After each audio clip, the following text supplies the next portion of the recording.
तीन दोस्तियों का जिक्र अल्लाह ने किया, अल्लाह से दोस्ती, रसूलुल्लाह से दोस्ती, वल्लज़ीन आमनू, ईमान वालों की दोस्ती। और यही तीनों दोस्तियां कामयाब है। कुरान ने जिनका जिक्र कर दिया मेरे भाई, वही कामयाब है, वही सच है, वही हक है, वही अटल है। पूरी दुनिया एक तरफ, अल्लाह का कुरान एक तरफ। पूरी दुनिया कहे वो झूठ हो सकता है, अल्लाह का कुरान जो कहे वो जर्रा बराबर भी उसमें तब्दीली नहीं हो सकती। बात है कि नहीं? सूरह बकरा में अल्लाह ने फरमाया ज़ालिकल किताबु ला रैब फीह, ये वो किताब है जिसमें शक की कोई गुंजाइश नहीं। कुरान ने जो कह दिया वो हक। तीन दोस्तियां, अल्लाह, रसूलुल्लाह, ईमान वाले। अब जलसे में आने वाले तुम अब जरा अपने गिरेबा में झांको और देखो कि हमारी दोस्तियां कितनी हैं। जब हम इन तीन को छोड़कर दोस्तियां करेंगे बर्बाद हो जाएंगे, क्योंकि कुरान ने तीन दोस्त फ़इन्न हिज़्बल्लाहि हुमुल गालिबून, और अल्लाह की जमात ही गालिब आने वाली है। ये जो अल्लाह वालों की जमात है ना, यही गालिब आएगी। अब तुम मगलूब हो, तुम हार गए, तुम बैकफुट पर चले गए, फिर कह रहे हो हजरत क्या हो गया, हम बड़े बर्बाद हैं, आज मुसलमानों का ये हाल क्यों है, आज मुसलमान इतना ज़बूहली का शिकार क्यों है, आज मुसलमान इतना तबाह क्यों है, हजरत आज मुसलमान क्यों जलील और रुसवा है। तो देखो मुसलमान की दोस्तियां इन तीन के अलावा तो नहीं है, मुसलमान की दोस्तियां इन तीन के अलावा तो नहीं है। अगर है तो फिर हम ज़बूहाली का शिकार होना है। इसलिए कि अब हमारी दोस्तियां शराबियों से, हमारी दोस्तियां बेनमाजियों से, हमारी दोस्तियां जवारियों से, हमारी दोस्तियां टपोरियों से, हमारी दोस्तियां ओबाशों से, हमारी दोस्तियां सट्टेबाजों से, हमारी दोस्तियां सूदखोरों से, हमारी दोस्तियां हैं किससे नहीं, सबसे हमारी दोस्तियां मेरे भाई, दोस्ती सिर्फ तीन से, और यही अल्लाह वाले की जमात है जो गालिब आएगी। सुभान अल्लाह। आज मुसलमान की तादाद पूरी दुनिया में तकरीबन 150 करोड़ से भी ज्यादा है। दुनिया का चौथाई हिस्सा आज मुसलमान। पूरी दुनिया में जितने आदमी हैं उनके चौथाई से ज्यादा मुसलमान, चौथाई से भी ज्यादा। लेकिन हम जलील हैं, रुसवा हैं। बद्र के मैदान में 313 थे, मगर शान के साथ बद्र के मैदान को उन्होंने अपने नाम कर लिया था। कर लिया था कि नहीं कर लिया? करबला में 72 थे, गर्दनें जरूर कटी थी, मगर इज्जत नहीं दी थी। इज्जत करबला वालों में 72 कोई अल्लाह ने दी थी।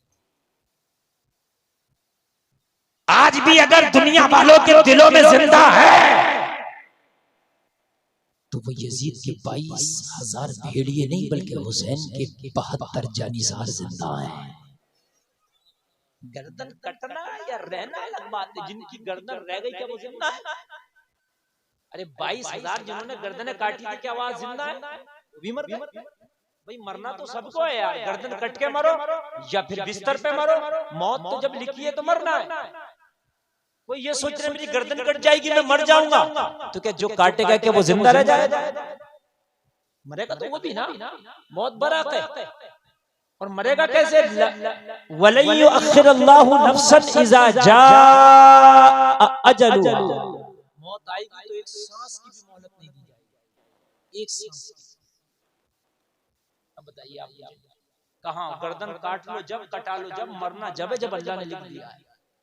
अटल है ये फैसला, न डिले होगा मौत का वक्त, न मौत तुम्हारी चेंज होगी, जगह भी वही होगी जहां अल्लाह ने लिखा है, वक्त भी वही होगा जहां अल्लाह ने लिखा है।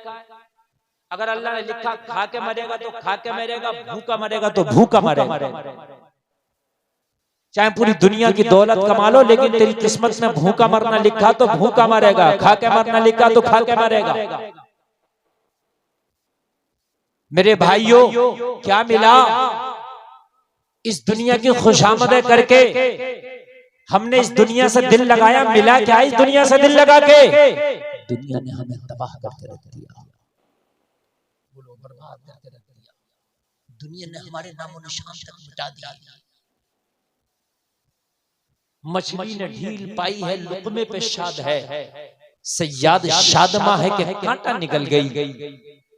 तुम कहते हो हमने दुनिया हासिल कर ली, और दुनिया के बदमाश और डकैत कहते हैं कि हमने तुम्हारी जिंदगियां हासिल कर ली। भाई तुमने दुनिया में कितनों को राजी कर लिया, मुझे बताओ। तो जवाब मिलेगा, मौलाना हम अपने खानदान को राजी न कर पाए, अपनी बस्ती को राजी न कर पाए, अपने रिश्तेदारों को राजी न कर पाए। एक को राजी किया तो दो नाराज हो गए, दो को राजी किया चार नाराज हो गए। पूरी दुनिया को राजी कोई नहीं कर पाया, कोई भी, चाहे वो सिकंदर आजम हो, चाहे वो बादशाह हो, चाहे कितना ही बड़ा काबिल क्यों ना हो, पढ़ा लिखा क्यों ना हो, पूरी दुनिया को कोई राजी नहीं कर पाया। और ये दुनिया किसी से राजी होने वाली भी नहीं है। तो ये दुनिया वालों, इस दुनिया के चक्कर में पड़ के अपने मौला को क्यों नाराज करते हो? अरे दुनिया को ठोकर मारो, अपने रब को राजी कर लो। रब राजी हो गया तो सब राजी हो गया। तेरा मौला, आवाज में की साफ आ रही है, क्लियर नहीं? एक जुमला क्लियर आया? बिल्कुल। अगर नहीं आए तो मुझे बताना, इसलिए कि अगर मेरी आवाज ही आपको साफ नहीं आएगी तो बोल लेगा, ठीक है ना? बिल्कुल क्लियर आना चाहिए। मुझे बताओ कि इस दुनिया को हम राजी करने में जिंदगी खपा दी, मगर दुनिया को राजी ना कर सके। जब तक इंसान जिंदा था बड़ा अच्छा था, लेकिन तब भी लोग बुराइयां करते थे। जब मर गया लोग कह रहे हैं यार बड़ा अच्छा था। अब मर गया तो तुझे अच्छा दिख रहा है, जब जिंदा था तो तुझे इसकी अच्छाइयां नहीं दिखी। नहीं, हकीकत बात बता रहा हूं मेरे भाई, हैं? अब मर गया, अब दुनिया से चला गया तो तुझे अच्छाइयां नजर आई। बड़ा मिलनसार था, बड़ा खुश अखलाक था, खुश तबा था। और भाई जब ये जिंदा था तब भी तो तू इससे मोहब्बत कर सकता था, तब भी तो इससे दोस्ती कर सकता था, मगर नहीं। दोस्ती की, हमने तो इनसे दोस्ती ही नहीं किया। ना अल्लाह से दोस्ती है, ना रसूलुल्लाह से दोस्ती है, ना नेक लोगों से तो भाग रहे आदमी, मौलवियों से भाग रहा है। मौलवी के करीब नहीं जा रहा है, ना मौलवी को करीब आने दे रहा है। दुनिया से दोस्ती है मगर मौलवियों से भाग रहा। मौलवियों से कब करीब कुर्बत करेगा? मरने के बाद मौलवी को करीब लाया जाता है कि हजरत इसका कफन कैसे फाड़ा जाएगा, हजरत गुस्ल कैसे दिया जाएगा, हजरत कब्र कैसे खोदी जाएगी। अल्लाह जिंदगी में कह रहा है कि दोस्ती करो ईमान वालों से, जो ईमान वाला है इनसे दोस्ती करो। दोस्तियां तुझे कब्र तक काम आएंगी। जलसे में आने वालों, तुम चाहे वक्त के प्रधानमंत्री से दोस्ती कर लो, राष्ट्रपति से दोस्ती कर लो, खुदा की कसम एक दिन भी ज्यादा नहीं जी सकते। जियोगे इतने जितना अल्लाह ने लिख दिया है, इससे ज्यादा नहीं जी सकते। अब दोस्ती चाहे किससे भी करो। तो जब जिंदगी बढ़ नहीं सकती, किस्मत का लुकमा बढ़ नहीं सकता, तो फिर हम पूरी दुनिया से क्यों भागे फिर मदीने वाले आका से ना दोस्ती कर ले। यार जरा बोलो ना सुभान अल्लाह। आला हजरत तो कहते हैं करूं मद अहले दुवल रजा, पढ़े इस बला में मेरी बला, मैं गदा हूं अपने करीब का, मेरा दीन पा रहे ना नहीं। इनसे दोस्ती करो। समझ में आ रही है बात? अब तकरीर शुरू हो गई, बहुत मोहब्बत से सुनिएगा। जितने लोग मोबाइल में वीडियो बना रहे हैं सब बंद कर ले, कोई फायदा नहीं। इतने सारे चैनल चलने, कमी थी तो और फोन कर देते और आ जाते, फिर भी वीडियो मोबाइल में बन रही है। अरे मेरे भाइयों, ओरिजिनल देखो, मैं आपके सामने ओरिजिनल हूँ, तो तब भी मोबाइल में देख रहे हो। अजीब नशा है मोबाइल का यार। मोबाइल में तो रोजाना सुनते हो, कल भी सुन लोगे, परसों भी सुन लोगे, जब चाहोगे सुन लोगे। ओरिजिनल लाइव तो आज ही देख रहे हो, है तो देख लो मेरे भाई, लाइव देख लो। कल को ये चलेंगे चैनल, इनमें देख लेना, सारी वीडियो पड़ जाएंगी। ठीक है, मोहब्बत से आप सुनते रहें। और इधर से ये आ बजाई हमारी माँ बहनें ज्यादा न करें, चुपके से खामोशी से बैठी रहे। ए खबरदार जो कोई हंसा, क्या मैं किसी को समझा भी नहीं सकता है? खामोशी से बैठी ना, बैठ के आप सुनती रहें। इधर से आ बजाई ज्यादा न करें, इसमें जो है ठीक नहीं है, फितना है। तब जो फरमाया यार, हमने क्यों दुनिया भर के चक्कर में पड़ना? हमने यार उससे दोस्ती करना है कि जिससे दुनिया में भी फायदा मिले, मरने के बाद भी फायदा मिले। देखिए, अल्लाह से अगर दोस्ती कर ली तो वली बन जाओगे। क्या बन जाओगे? वली। अल्लाह के दोस्ती तो होते, वली का माना ही दोस्त है। रसूलुल्लाह से दोस्ती कर ली तो जन्नती बन जाओगे। यार बोलो ना सुभान अल्लाह। सहाबा नबी के दोस्ती तो है ना? और ईमान वालों से दोस्ती कर ली तो अल्लाह उसकी रसूल की नजर में महबूब बन जाओगे। तीनों दोस्तियों से पैदा है, शराबियों से, जुआरियों से, सट्टेबाजों से। अच्छा एक बात बताऊं भाई, दोस्ती का असर भी होता है, ये बात सच है भाई, ये बात मानना पड़ेगी। बात समझ में, दोस्तियों का असर होता है, ये बात मानते कि नहीं मानते हैं? आप बीड़ी पीने वाले से दोस्ती कर लो, चाहे भाई थोड़ी पियो मगर पीने लगोगे, इल्ला माशाल्लाह कोई बच जाए, क्योंकि माँ के पेट से कोई बीड़ी पीता हुआ नहीं आता है, ये दोस्तियां पिलवाती हैं। माँ के पेट से कोई शराब पीता हुआ नहीं आता, ये दोस्तियां शराबी बना देती है। माँ के पेट से कोई सिगरेट बाज नहीं आता, ये दोस्तियां सिगरेट बाज बना देती है। खैनीबाज, गुटकेबाज, पुड़ियाबाज, पतंगबाज, कबूतरबाज, अंटेबाज, ये सब दोस्तियां बना देती है। जब दोस्तियां तुझे बुरी सोहबत तुझे बुरा बना सकती है तो तेरी अच्छी सोहबत तुझे अच्छा बना सकती है।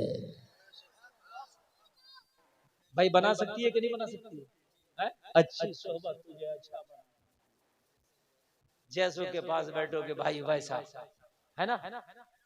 मैं अभी एक शादी में चला गया, और भाई जब शादी में गया, वो मैं वैसे तो मुझे टाइम ही कम मिलता, बहुत कम जाता हूँ, अब मैं चला गया, अब वो मौलवी उलवी तो मुझे मिले नहीं, दो चार आवाम के लोग थे, मैं बैठा था तो कोई प्लाटिंग का जिक्र कर रहा है, कोई मकान का, मुझे अजीब सी कोफ्त हो रही है यार, क्योंकि रैन से बाहर बातें जा रही है ना।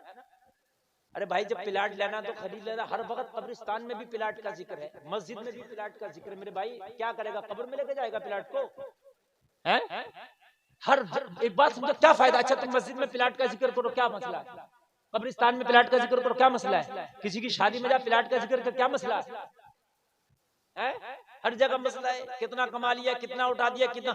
उलमा की बारगाह में बैठोगे तो दुनियादारी और खुराफातों की बातें नहीं आएंगी, चाहे एक ही मसला सीखो, इंशाल्लाह कोई ना कोई मसला मालूम करके आओगे। एक ही मसला मालूम है लेकिन इंशाल्लाह मालूम होगा। लेकिन अगर शादियों में, मैंने देखा है, ये मैंने खूब महसूस किया, शादियों में 500 लोग हैं, मौलवी बेचारा इधर बैठा तो उसके पास कोई नहीं बैठा, इधर ही बैठे, जब मौलवी के पास बैठना चाहिए, मौलाना के पास बैठो, चारों तरफ से ढूंढो मौलवी को, इसलिए कि कोई एक बात भी अगर मिल गई तुझे, तेरा उसमें याद हो गई तो खुदा की कसम तेरा तो काम बन गया रे, है ना। ढूंढ ढूंढ कर बैठो मौलवियों के पास, कोई दीनदार आदमी हो मौलवी ना, उसके पास बैठो, इसलिए कि वो दीन की बात करेगा। दुनियादार मेरे भाई दुनियादारी की बात करेगा, चोर चोरी की बात करेगा, है बदमाश बदमाशी बात करेगा, नचकैया नचकैये की बात करेगा। मेरी बात गलत तो नहीं है ना? ओ मेरे भाई, ओ जलसे में आने वालों, जिस गौस का तुम जलसा सजा के बैठे हो, उस गौस की बारगाह में एक शख्स आता था, बहुत बड़ा गुनाहगार था, खताकार था, शराबी था, जवानी था, दुनिया का कोई बुरा काम नहीं था जो छोड़ा नहीं था। ओ लोगों, सारे बुरे काम करके बैठा था, मेरे गौस की बारगाह में बैठता था, मेरे गौस ने फरमाया यहाँ आता है तो ये बुरे काम छोड़ क्यों नहीं देता। आदमी का जो जहन होता है वही कहेगा, पढ़े लिखे के पास बैठे तो वो कहेगा भाई तुम्हारे बच्चे कहाँ पढ़ रहे हैं, यही पूछेगा, नहीं पूछेगा। है काशकार के पास बैठो, भाई क्या बोया है, यही बोगा नहीं बोया, कौन सा धान बोया, तुम कहोगे धान कौन सा बोया, गेहूं कौन सा बोया, यही बात है कि नहीं। अब हमसे को गेहूं बोया तो हमें क्या पता कौन सा बोया दिया, ठीक, वो पूछेगा कौन सी क्वालिटी का बोया है, बात है कि नहीं। नमाजी के पास बैठोगे वो नमाज पूछेगा कैसे नमाज पढ़ी, सुबह फजर पढ़ी कि नहीं पढ़ी, तहज्जुद पढ़ते हो कि नहीं पढ़ते हो, हाँ पूछेगा। तो जिस सोहबत में बैठोगे वो उसी बात को करेगा।